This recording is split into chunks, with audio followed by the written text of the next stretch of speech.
what does home mean for you now? Ladies and gentlemen, we've begun our initial descent, and weather on the ground is clear with a temp. For a long time, it felt like something was missing, like I wasn't whole yet.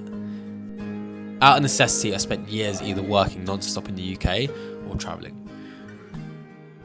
Growing up, travel just meant flying back to the Philippines to see the family. When I could finally afford to travel on my own terms, I just wanted to see everything first. So I did.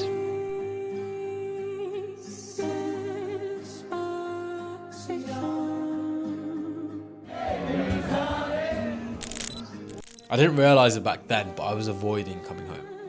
But coming back here after 10 years of seeing the world on my own feels like the biggest piece of the puzzle clicking into place.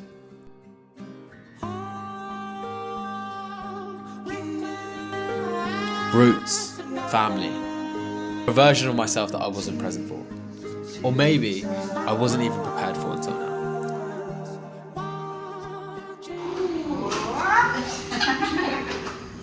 Let's put it this way. I was raised here till I was 6, when my parents flew back to the UK with them. I remember the first time we flew back, my family back home started calling me Briton. Andito na si Tito Briton. Suddenly, I was, you know, that Tito from the UK. And I was definitely not yet ready to be a Tito back then, but I was definitely trying my best to be Briton. That degenerate young Roel, the Filipino kid who was adapting to foreign, affluent part of the UK. That kid who was mad hustling in the playground.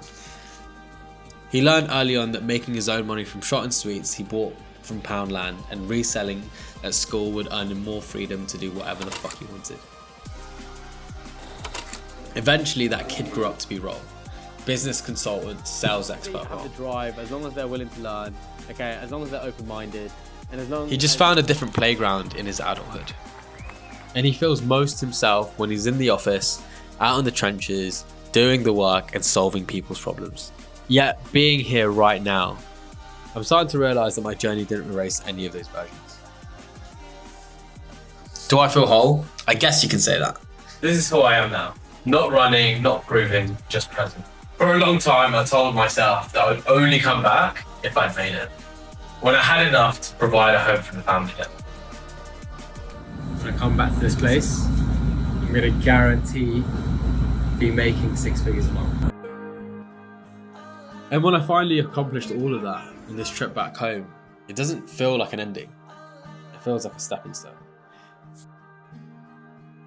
To be honest, I didn't really have any expectations coming back.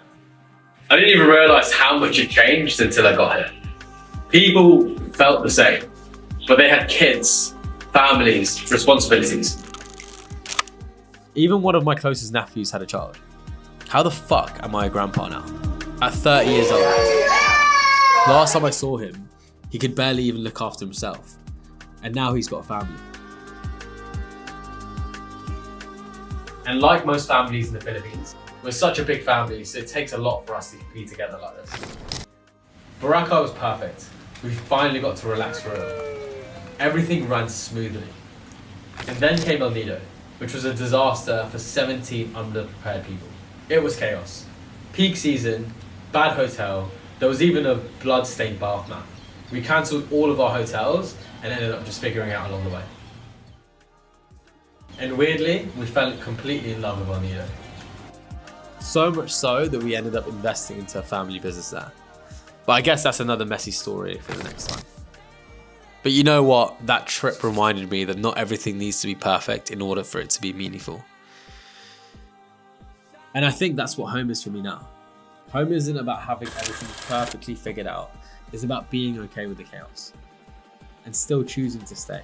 Enjoying every moment in the present.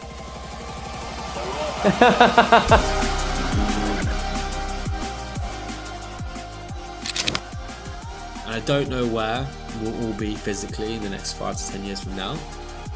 But I know that I'll be back here to ask myself again,